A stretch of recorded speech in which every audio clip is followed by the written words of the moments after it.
Tu as décidé de nous parler d'un livre, magnifique livre de Pascal Bruckner, Un bon fils. Et je me suis vraiment demandé, en lisant ce livre, je l'avais déjà lu auparavant, et en le relisant, je me suis demandé pourquoi tu avais choisi ce livre au fond. En tout cas, il me semble tout à fait clair quant à la clinique du patriarcat, ou en tout cas du père. Quant à la critique, c'est comme si on allait remettre de l'eau au moulin d'une certaine façon. Oui. Hein? Critique du patriarcat, certes, mais bon, en psychanalyse, on ne confond pas père et patriarcat, et patriarche. Alors ici, on a plutôt affaire à la figure, non pas tellement d'un patriarche finalement, mais plutôt d'un père, et d'un père dans sa version complètement abusive, folle, on pourrait dire. Et on lit tout au long de ce livre les effets de jouissance que ça procure chez ce fils, en fait. Mmh. Mais alors, dis-nous, pourquoi tu as choisi ce livre? Oui, écoute, en fait, j'ai en préparant un peu le congrès et l'argument que je devais écrire, je suis tombé sur un livre de Pascal Bruckner qu'il a écrit il y a 2 ans et qui s'appelle Un coupable presque parfait. Il y a un sous-titre qui c'est La construction du bouc émissaire blanc. Et donc il y traite de la question du féminisme aujourd'hui, du racisme et également de la lutte des classes sociales. Et il fait comme ça en 3 chapitres on va dire la critique lui-même des idéologies d'aujourd'hui autour de ces questions néo-féministes, idéologie woke et sur la question raciale et sociale. Et ça m'a rappelé, en le lisant, un passage du livre de notre collègue Clotilde Le Guil qui s'appelle L'être et le genre, où elle évoque un autre livre de Pascal Bruckner qui s'appelle Un bon fils. Ça m'a fait passer de la critique du patriarcat à la question de la clinique, qui, il faut bien dire, du point de vue de la clinique, c'est la clinique du père. Tout à fait. Je me suis dit, mais tiens, Jacques-Alain Miller a proposé comme titre du congrès justement, de People 11, justement, clinique et critique du patriarcat, en mettant la question de la clinique à l'avant-plan. En même temps, justement, tu cites Miller. Miller dit qu'en fait, en analyse, on n'analyse pas des pères, on analyse plutôt les fils, c'est-à-dire l'effet des pères sur les fils, on pourrait dire. Oui, tout à fait. Et donc, justement, le titre du livre est Un bon fils, et il s'ouvre sur un chapitre quand même savoureux, où il explique que petit, il était très pieux, il faisait ses prières tous les soirs, c'était un enfant modèle, qui a eu une enfance joyeuse, tout petit, mais quand même, déjà, dans ses prières, il suppliait le bon Dieu que son père ait un accident, parce qu'il le détestait déjà très petit, en fait, il détestait son père, et tout en étant un enfant très sage, silencieusement, il y avait déjà cette haine du père et un vœu de mort, comme très très clairement formulé, pas du tout refoulé d'ailleurs, qui est resté très conscient pour lui depuis le début, puisque ça ne s'est jamais arrêté depuis. En fait, son livre, c'est un fils qui parle. Et il est lui-même père. Bon, il n'en parle pas beaucoup, mais il y a des pères en analyse quand même. Alors, ce que lui dit, c'est que... il ne dit pas que ce qu'il a fait avec ses propres enfants, il a tenté de se décaler de ce qu'il a reçu, ce à quoi il a été soumis. Tout à fait. Comme père, mais alors est-ce qu'il retransmet néanmoins la même chose? Alors il en parle à un moment dans le livre, il me semble. Il reproduit la même chose, mais à l'inverse. Il tente l'inverse. C'est ça. C'est ça. D'ailleurs, il dira plus tard dans le livre que la révolte, c'est quand même finalement faire la même chose. Bon, après, c'est pas la même chose de hurler que d'essayer de ne pas hurler. Mais enfin, c'est toujours en lien avec ce père. Il a aussi une formule assez intéressante quand il parle des pères. Oui, vas-y. Juste avant, par rapport à ce que tu viens de dire, c'est intéressant parce qu'il y a un passage, à la page 180, il dit « S'insurger n'est rien, le grand art est de ne pas reproduire les défauts de ceux que l'on rejette ». On vient de parler de ça. Toute contestation est aussi retransmission involontaire. Ce qui est vrai de la vie familiale l'est également de la vie politique. Chaque révolution destitue un dictateur pour en installer un autre. la victime d'hier, à peine installée au pouvoir, s'empresse de persécuter à son tour. Donc, en fait, c'est très lacanien, puisqu'on se rappelle tous que Lacan s'est adressé aux étudiants en 1968, en mai 68, en disant « ce que vous cherchez, c'est un nouveau maître ». Et donc, effectivement, peut-être il a lu Lacan d'ailleurs. On se pose la question. On se pose la question, oui, tout à fait, tout au long du livre. Moi, j'ai trouvé que ce livre était un peu à l'image d'un parcours dans une psychanalyse. Il va d'abord essayer de repérer à qui il a affaire.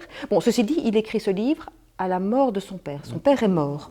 Un an après, oui. Un an après, il dit qu'il n'aurait pas pu l'écrire avant. Il a quand même, c'est en ça que c'est un bon fils aussi. Il n'avait pas envie de lui infliger ça à son père. Il ne voulait pas lui faire lire ça. Il ne pouvait l'écrire qu'après. Enfin, c'est ce qu'il témoigne de ça dans une interview. Je trouve que c'est quand même aussi remarquable et à souligner. Mais il y a tout un parcours parce qu'il va d'abord dire un peu quels sont les effets et ce à quoi il a assisté. Quelle était la jouissance en jeu dans la famille. Et il repère ça avec des formules tout à fait remarquables. Et puis, il va pouvoir reprendre à son compte la jouissance qu'il en a retirée de tout ça. Peut-être que je reprendrai, parce que c'est quand même bien dit, cette espèce de bain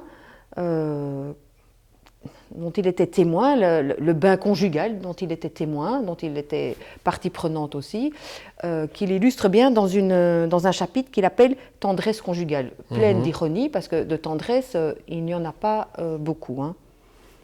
Alors, Est-ce qu'on peut simplement dire qu'on a affaire au non-rapport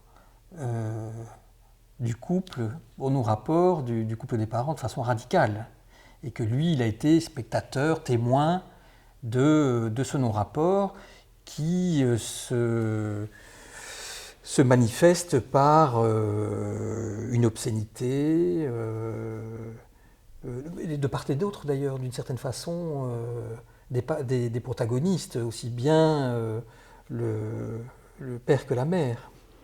Non-rapport, mais tout de même, comme il le dit bien, une valse ininterrompue.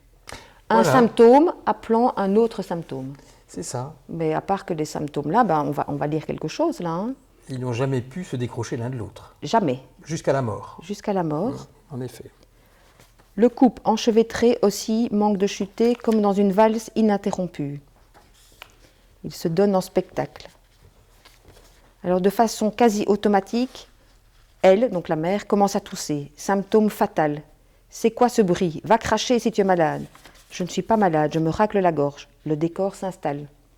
Je connais cette dramaturgie par cœur.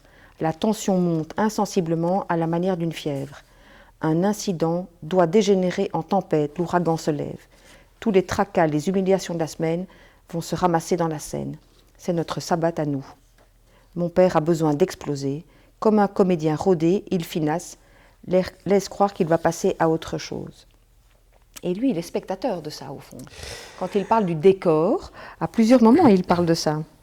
C'est vrai, mais néanmoins, il fait des tentatives. Dans le passage, là, la suite, il dit « Il veut lui taper la tête contre les murs. Je les supplie, arrêtez, arrêtez, dit-il. » Et alors, à ce moment-là, c'est joli, ça reprend la valse, hein.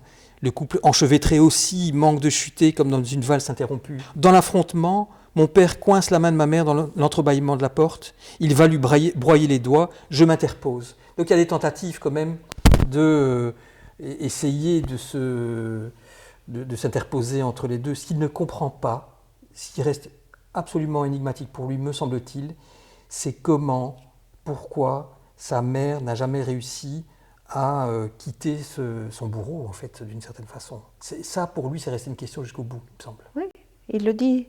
Cette toux hystérique accompagnera ma mère sa vie durant, comme si elle offrait à son mari l'occasion de la réprimander. Voilà. Et ce sera jusqu'au bout. C'est sa jouissance à elle. Voilà. Bon, mais en même temps, de tout cela, autant de son père que de ce spectacle, il se sent souillé. Alors, c'est ça qui est formidable. Oui. Donc, il dit... on pourrait encore parler un peu de la position aussi de la maman par rapport à ça. Enfin, il y a une autre scène qu'on ne va pas relire, mais il dit qu'en effet, il sort de ces scènes souillé. Alors, 20 ans après, tu vois, Il dit qu'il retourne encore chez ses parents parfois le dimanche, force des traditions. Voilà, c'est pour ça que je te disais. Hein. Voilà. Donc là... Le patriarcat et la jouissance. Parce que lui, il y retourne. Il pourrait à un moment donné ne pas être ce bon fils et ne plus assister à ça, ne plus être le spectateur, puisqu'il dit bien à un moment donné que s'il n'y a pas de spectateur, le spectacle ne commence pas forcément. Donc quand il n'y a pas un autre qui regarde, le père et la mère jouent moins. Enfin, jouent. On ne sait pas.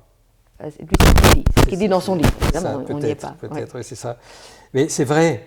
Et donc, le je me sens souillé, ça fait intervenir, ça fait monter sur la scène l'objet A, d'une certaine façon. Et alors, il écrit comment ça lui revient, en fait, finalement, à lui. Et c'est ça qui est intéressant dans ce bouquin. On pourrait évoquer une démarche analytique dans son écriture même, dans l'écriture de ce livre, parce que il va prendre à son compte cette souillure, d'une certaine façon, la saloperie qu'on a chacun en soi. Et donc, on va essayer de trouver un petit passage où il en témoigne. C'est une espèce de transe. Dans ma voix, j'entends la sienne qui hurle avec moi. Il vocifère dans ma gorge, prend possession de mes cordes vocales. Comme lui, je monte aux extrêmes, je deviens un énergumène qui trépigne. Malgré moi, je répète aux différentes femmes avec lesquelles je vis exactement les mêmes phrases que mon père disait à ma mère. Voilà, ça c'est quand même très précis. Après, je continue. Qu'est-ce qu'il dit ? Quand je m'emporte ainsi, je cours devant une glace et je crois voir, derrière mes traits convulsés, son visage en surimpression qui me dicte des ordres. Terrible déconvenu, un peu plus tard, se croire libre et se découvrir conditionné. Voilà. Bon, c'est formidable. C'est tout à fait juste. Hein. Bon, c'est là que il approche son point d'extimité, hein, c'est-à-dire ce qui lui est le plus intime et le plus étranger à la fois, et qui fait qu'on approche d'une démarche analytique. Enfin, c'est-à-dire que ce qui est analytique, c'est qu'il y a un côté où il lutte contre son ne rien vouloir savoir. Voilà. Et il veut savoir quelque chose. Bon. Il le reprend à son compte. Il le reprend à son compte, oui, c'est ça. Et ça, c'est tout à fait lisible dans ce livre, et c'est ça qui est magnifique. Non seulement il le reprend à son compte, mais aussi il en a fait quelque chose dans son écriture, dans son travail même d'écriture. Toi, tu évoquais tout à l'heure les livres qu'il a écrits concernant les questions des femmes, mais aussi les questions de société. Oui. Mais il reprend aussi, il tente d'inscrire dans son écriture même quelque chose de cette tempête qui se soulevait comme ça. Il le dit qu'il a toujours écrit avec... il a une très belle formule, pour ça je le dis avec lui parce que c'est beaucoup mieux. Cette dramaturgie de la foudre, je l'ai reprise plus tard comme structure dans certains de mes romans. Voilà. On voit on sait bien que Bruckner est volontiers polémiste. Hein, donc c'est-à-dire qu'il se bagarre d'une certaine façon avec les idées du siècle. Et que, en effet, il y a quelque chose. C'est ce qu'il dit. Il dit que il s'est construit contre. Oui. Il y a un passage, ça me rappelle un passage de Lacan où il dit on se soutient contre le signifiant. C'est le terme contre le signifiant. On ne se soutient pas du signifiant, on se soutient contre le signifiant. C'est de mémoire. Et donc, effectivement, lui s'est construit contre son père. Et son écriture, c'est une écriture symptomatique. Voilà. Et donc ça... Voilà. Même par rapport à la souillure, il dit « je noircis les pages ». Voilà. C'est assez... Il dit aussi que son écriture l'aide à défaire un à un les fils de quoi ? De son intoxication. Bon, c'est quand même tous des termes très précis qui disent bien comment ce travail d'écriture est précieux pour lui et nécessaire. Oui, indispensable. C'est en fait... oui, parce que face à la haine du couple, on peut dire, lui, il a écrit sur les femmes. Donc il a dit, il faut que je cherche la phrase. Donc il dit qu'il dédierait son existence aux gloires du corps féminin. Et donc effectivement, il a beaucoup écrit sur les femmes. Bon, il a aussi... une vie amoureuse très riche, je dirais, beaucoup de compagnes. Il ne s'est jamais marié, parce que ce qu'il ne voulait absolument pas, c'est se tenir, il voulait absolument, se tenir à distance des béatitudes cloîtrées du couple. Je trouve ça très joli parce que c'est une dimension ironique de dire que, enfin, il sait à quoi ça peut mener, hein, effectivement, d'être s'enfermer dans un couple comme le couple de ses parents s'était enfermé d'une certaine façon et il a voulu garder ça à distance. Ça me fait penser à ce qu'il dit dans le livre, mais aussi je suis étonnée de ce que tu dis, que en fait c'est la gloire des corps des femmes et la parole des femmes. Bon, alors il a écrit plusieurs livres, un avec Phil Kinkrot sur le désordre amoureux, c'est-à-dire les arcanes du désir et la vie amoureuse. Bon, c'est une bonne question. Qu'est-ce qu'il dit de la parole des femmes? Oui. Est-ce que ça compte pour lui? Et comment lui parle-t-il aux femmes? Voilà, bon. ce serait à voir. À découvrir. À découvrir. Bon. Voilà, merci Allez. Guy. Merci Nathalie.